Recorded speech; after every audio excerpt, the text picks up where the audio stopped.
Miq të Prizmës, në një postim të një miku shkëlqim e gollit nga Korça, demokrat i vjetër, po shikoja interpretimet që bënë në postime për mi Florian Binaj, edhe sigurisht e i kërkonte llogari për mbiemrin Binaj dhe lidhjet që mund të ketë ky mbiemër Binaj me disa prej korifeve të komunizmit edhe të sekretarëve të partisë e njerëzve të sigurimit shtetit. Thotë më përgjigje, ke lidhje me këto apo s'ke lidhje me këto, që di që po të votoj, si më thon, me gjithë zemër. Nëse do kesh lidhje, sigurisht nuk ke votën time.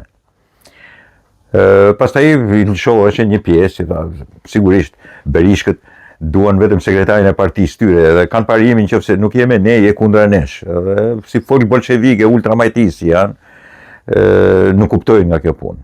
Nëse si përfundim, po thosha me veten time, shiko se ky djali, duke dalë edhe fotografit, ky djali, ky Binaj, kur shkoi ke Grida Druma, bëri një veprim tipik të një njeriu i cili sigurisht e ka të vështirë të përmahet nga grotesku i veti i komediantit, edhe u çun kam e imitoj.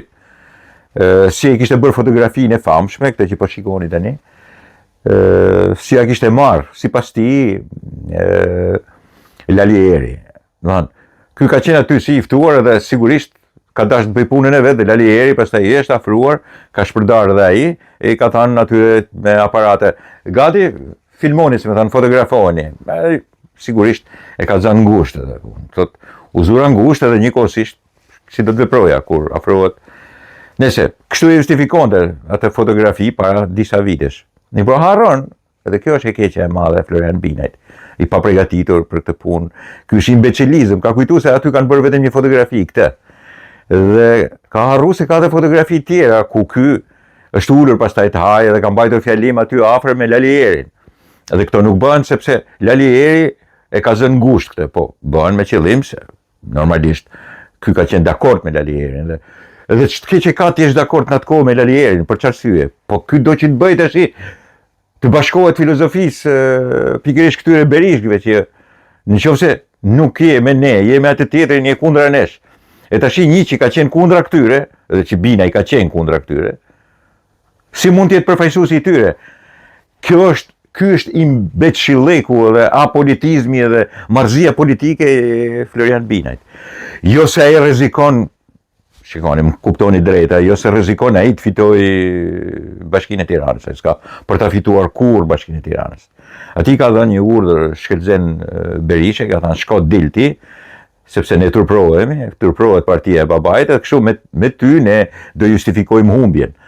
Dhe këtu jam dakord, po gënjeshtrat mos i përdor.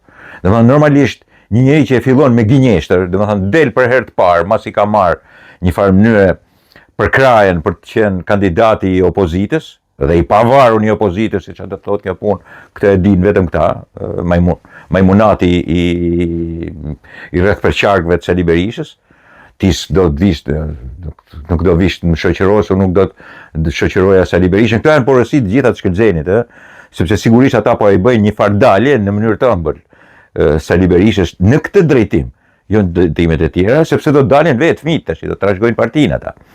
Normalisht e motra dhe e Shkelzenit dhe Shkelzeni vetë të bite Sali Berishës një aset të madh kanë pasuror, Partinë Demokratike. Me atë mund të mbrohen dhe mund të kenë milionat e ardhshme, sepse ti je shefi i opozitës, të kesh opozitën në dorë, të përfaqësosh atë, je edhe i pasur. Këtë mos e ngatroni, mos kujtoni se janë të ndershëm këta, lejet e ndërtimit i marrin, lidhet me miliarderët dhe milionerët edhe me njerëzit e pasur i kanë, para prej tyre kërkojnë, mbështetje do marrin, shteti i ndihmon nga një çik se i Leverdis.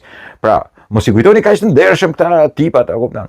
Mirë, po këta tipat kanë këtë zakonin e famshëm. Zakoni i famshëm i tyre është o me ne o kundra nesh. Dhe kështu i mësojnë edhe të tjerë, kështu kanë mësuar edhe Binaj.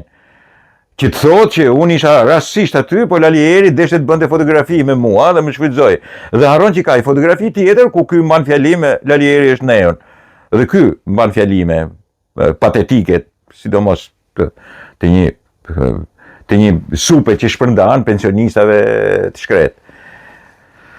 Në këtë mes e fillon keq, e fillon me gënjeshtër, është njeri i pabesueshëm edhe ky, sigurisht do ta falja për komedian, por nuk mund ta fal kur ky do të bëj politikanin.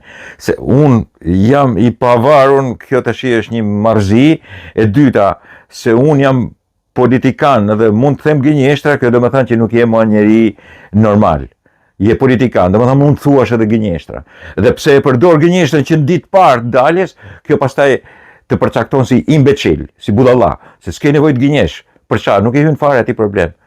Nuk i hyn marrë atij problem. Isha më si gjithë tjerët, jam një person VIP, jam një person i njohur, mund të shfrytëzoj gjithkush. Kam shkuar të ndari supën aty në atë kohë ishte Lalieri. Dhe s'kishte asnjë gjë që të shpërndaja supë. Kjo nuk do të thotë që isha me Lalierin. Por edhe ke qenë me Lalierin, dhe tash i ke shpërndar supën, e thua ai shfrytëzoi për të bërë fotografinë, dhe pastaj rri dhe dalin fotografi tjera që nuk ka nevojë të shfrytëzoj asgjë Lalieri, po ti ke shfrytëzuar Lalierin. Kjo pastaj është imbecilizëm. Dakord miqtë e mi? Dhe këta mbeten po e njëjta racë. Raca e njerëzve që po ti jesh me Sali Berishën, je njeri i mirë. Po ti jesh me Sali Berishën, ke drejt. Nëse je me Sali Berishën, je dhe politikisht i mirë. Po s'je me Sali Berishën, je armik i popullit shqiptar, je komunist. Dhe në të vërtetë komunist është vetë Sali Berisha. Ai si dhe si i tillë, ai mëson edhe majmunet e tjerë që i vinë rreth edhe rrotu, që t'jenë po e njëjta punë. Dakord miqtë e mi?